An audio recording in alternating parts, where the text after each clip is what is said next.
What is going on, guys? Welcome back to the Bombs and Birdies podcast. In today's episode, we are going to be talking with Logan. We're going to be talking about his journey a little bit because Logan was, I want to use the word was a double-digit handicap. We did a couple things to fix his golf game and wanted to take a peek at what your experience was, obviously what we worked on, and go from there. So I know that well, first of all, how long have you been playing golf for? Yeah, so I played a ton of golf when I was a kid. I mean, we'd track our rounds. We'd play like 150 rounds a year, right?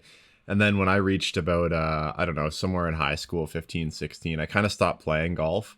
And then, of course, I went to college, didn't have any money. Yeah. And so I've kind of been getting back into the golf over the last few years. Yeah. And so when I first got back into golf, I was playing at around sort of a 12 to a 13 handicap. Gotcha. Yeah.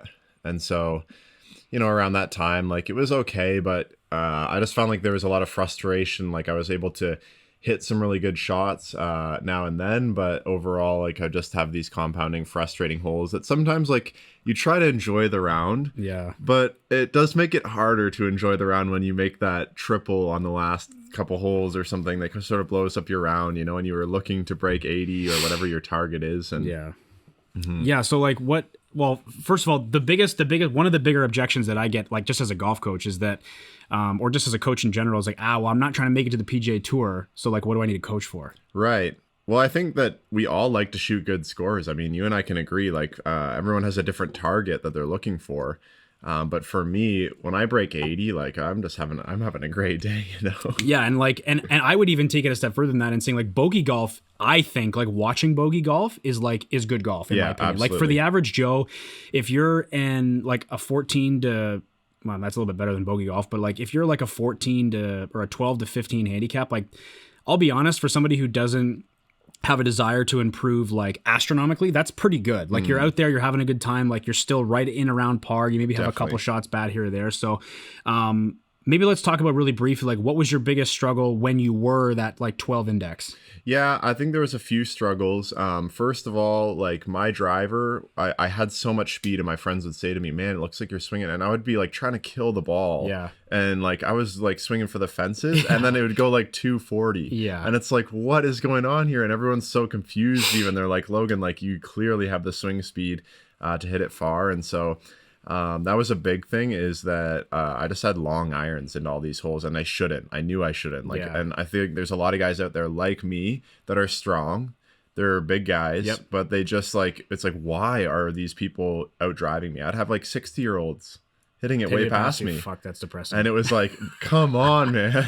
Yeah, it's and I guess it just, like, it just makes the game like just that much harder, right? Yeah, it does, for sure. And I got to say another thing. I was checking out my app this morning, tracking my weight and my calories. Yep. And at the peak of COVID, I was 27 pounds heavier than I am today. Fuck. And I got to say, coming out of the winter, you come out of the golf course and you feel gas going up a few of those big hills or things like that, finishing. None of that this year. That's awesome. There's like 2 tees maybe where I just stop and take my 30-second breather, which anyone should, because you're just kind of out of breath, maybe walking up a big hill or something. Yep. But like, barely. I'm looking at my buddies and they're panting and huffing and puffing, and I'm just kind of like up there chilling. Right. Yeah. And so I feel like the entire golf round is so much easier to focus and play my game because I don't have to catch my breath after every shot. Totally. Well, yeah, like even just talking about, without even stepping on the golf course, like, how much does that come into play when, like, if you're walking between holes and you got to walk up a mountain of a hill, and then you got to hit your next tee shot with your heart rate at 190? It's so hard. Right? Yeah. And like, there's still obviously a few hills that are steep that you got to climb, but I find my worst shots come when I get to the ball and I feel like I'm rushed. Right. And now my heart rate's up and I haven't stopped and focused and calmed down, because a big thing about hitting a good golf shot is being calm and confident. And losing all that weight really allowed me to do that. I also think it let me turn better.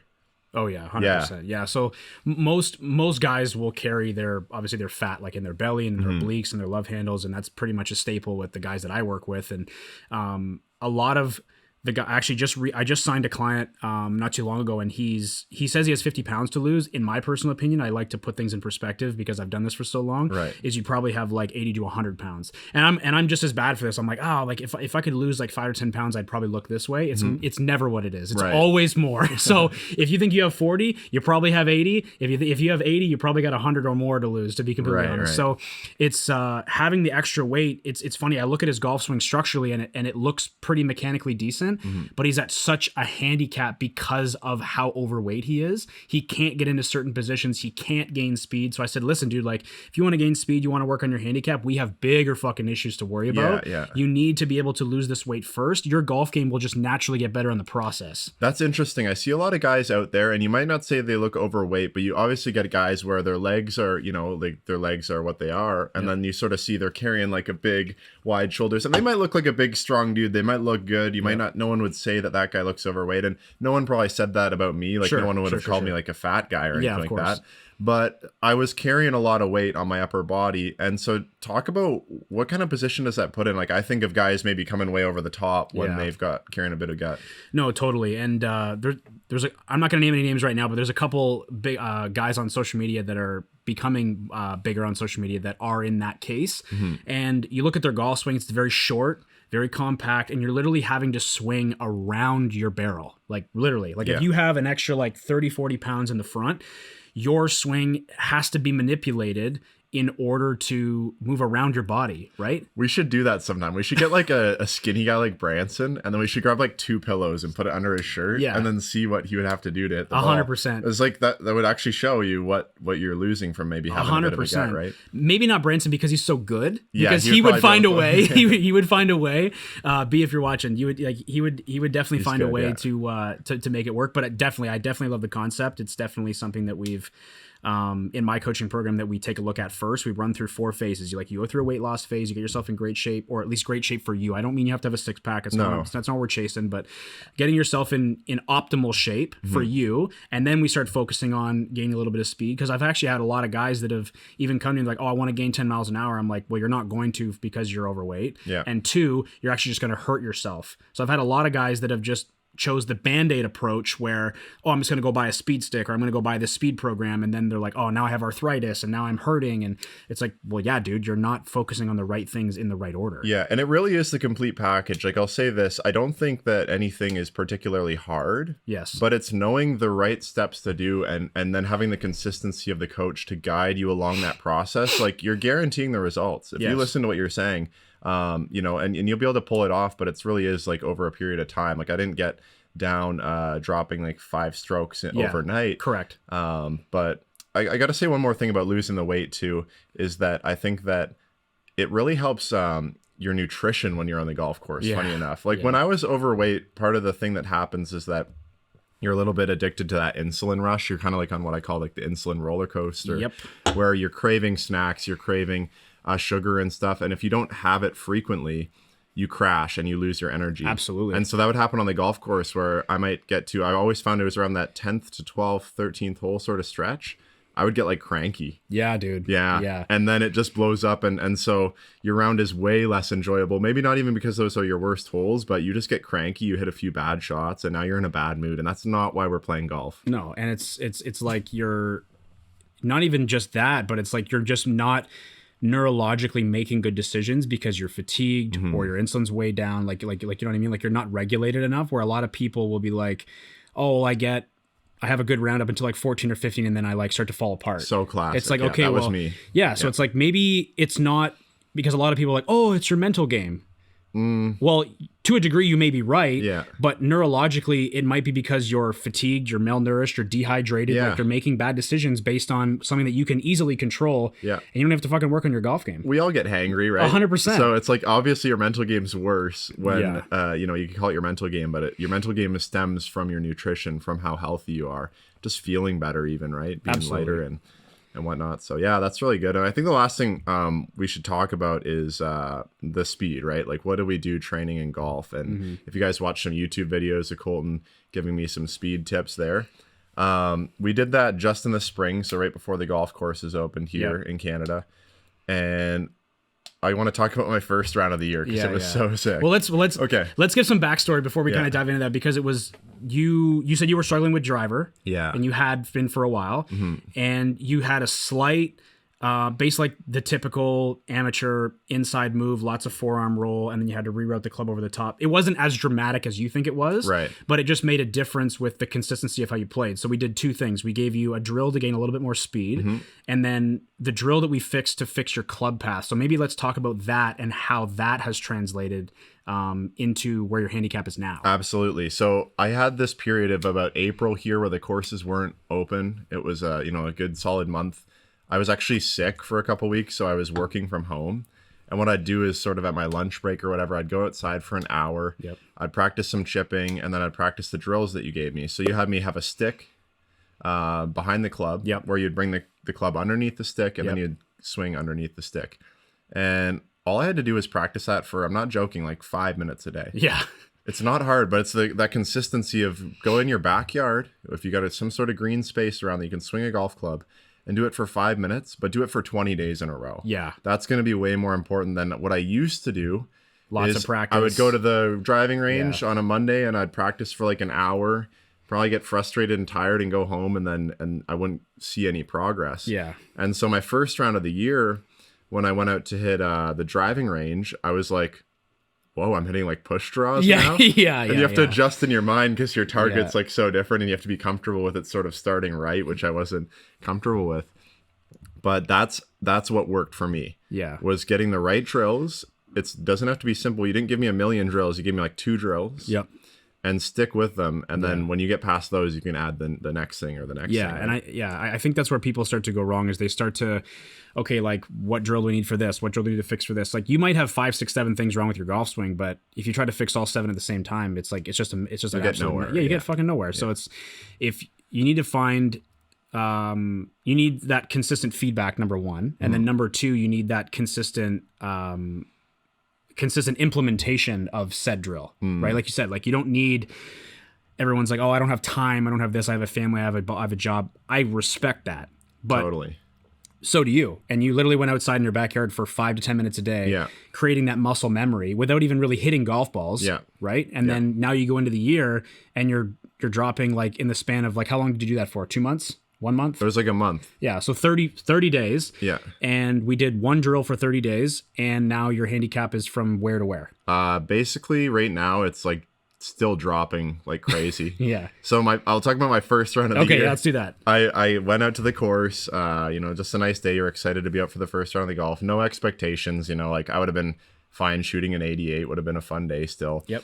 I was hitting it really good. I didn't even play in a simulator much this winter at all. That's true. That's right. And so I got out after last year. I played 2-3 times a week in a simulator. This year, nothing at all. Yeah. Got out there. Like I said, I was hitting on the driving range. Like, wow, this is different. Felt good. Driver was good. I said, you know what? This would be a good day to play from the 4 deck. Oh, and so I always play at the 3 decks, but I was like, I want to try playing from the 4 deck. I felt confident. I felt fast. I hit like every fairway. That's fucking awesome. And my wedge game was already good, but I didn't even hit them particularly well. Right. Like they weren't dialed in yet. It was our first round of the year. I ended up shooting a 78 for my first round of the year. 4 or 5 shots better than your average handicap. Absolutely. From the back deck, like last year, all year, I might have broke 80 like less than a handful of times. Oh, wow. And this was the first round of the year playing back. We played a tough golf course. Yep. Obviously, greens aren't even rolling true yet. There's like, just been true, top very dressed. true, very true. Oh yeah, they're bouncing all over. Like putts weren't dropping. They were bouncing all over the place. Yeah. And so I was like, that was so much fun. Yeah. Yeah, it's like literally shooting 6 over from, you basically cut your handicap in half. Almost. Well, yeah, I was like an 84 guy. Like 84 would have been good. Like like in a tournament, I probably would have scored something like maybe 2 days, something like an 83, 83, something 83. Like that. Because you've played in club championships, like So my best tournament round has been about an 80.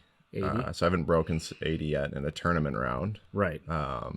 But I think that seems very doable. Like if I have a half decent day, that'll be because you've been doing that consistently over the last like 4 weeks. You've been giving me updates as we go. Yeah, I've played like 10 rounds. Maybe 4 of them are 18-hole rounds, and 3 of them were in the 70s. Wow. And then I'd say about half my 9-hole rounds are in the 30s, and then the other half are like low 4. Like I played terrible yesterday, and I shot I guess a 44. Yeah. But it's just a round before I feel like I would have shot like a 49 or something crazy, you know? So it's not necessarily about like shooting your all-time best all the time. It's like mitigating your all-time worst. Because right now I feel like, okay, I shot the 44 on the front. I feel like I could go on the back and shoot 36. Deep. Yeah, like I shot 36 already this year once, which was crazy. Like it took me all year last year to shoot a 36. So that's huge. It's exciting, man. Yeah. And I think that's just a true testament of just not necessarily the coaching stuff. It's like you're a very good implementer where guys will like, they'll try it for a little while. It might work. It might not work. They don't give it enough time. Yeah. And then it's like you said, like you're in your backyard for 5 to 10 minutes a day. That consistency and that frequency, because golf is a muscle memory game, and like there is obviously different aspects to the game, but having the ability to just create muscle memory and the repetition, right? It's like there's a reason why marathon runners don't just run a 4-minute mile in like sub 4 minutes. Right. Like you know what I mean? It's like, it's the consistency of like, hey, we're doing repeats now, or we're doing this now. So just the frequency of practicing just one drill for the most part has given you more speed, more distance, and ultimately a lower handicap in the process. Totally. And we're just getting started. Right? That's the coolest part of all this. Yeah. So like for those of you guys who don't know, we're both like, obviously I'm Canadian, like we're both Canadian. So like the golf, we don't have too much golf, maybe 5 straight good months for the most part of good golf. So we're literally, the golf course opened like 2 weeks ago. Yeah. So it's pretty cool to see that you're already in better form without even being at your top form. And we're literally just scratching the tip of the iceberg. Oh yeah. So you heard it here first, guys. It doesn't take a lot of time. It really doesn't. That's awesome. Yeah. I know that time for most guys, especially in their 30s, it's very challenging because they have families, they have jobs, they have other obligations, other hobbies. So it definitely doesn't take much. It just takes the frequency and the consistency of doing even just one thing very, very well, and doing that over and over and over again, and just having the consistent feedback, like you said, is just to monitor that is awesome. So we're going to go out and play this afternoon, which I'm really, really pumped to see. So I'm pumped to see it for myself because we haven't played yet together this year. So super fortunate to see that. So again, like I said, guys, if you guys are looking to get some feedback, I'll drop the description to my Instagram and my email below if you guys are looking for support in fixing your golf swing this year, such as Logan did, which is really, really cool. So I want to thank you guys for sticking around so far. If you guys are on Spotify, again, thanks for the download. If you guys are on YouTube, thanks for the subscription. And as always, stay fast, and we'll see you for the next one.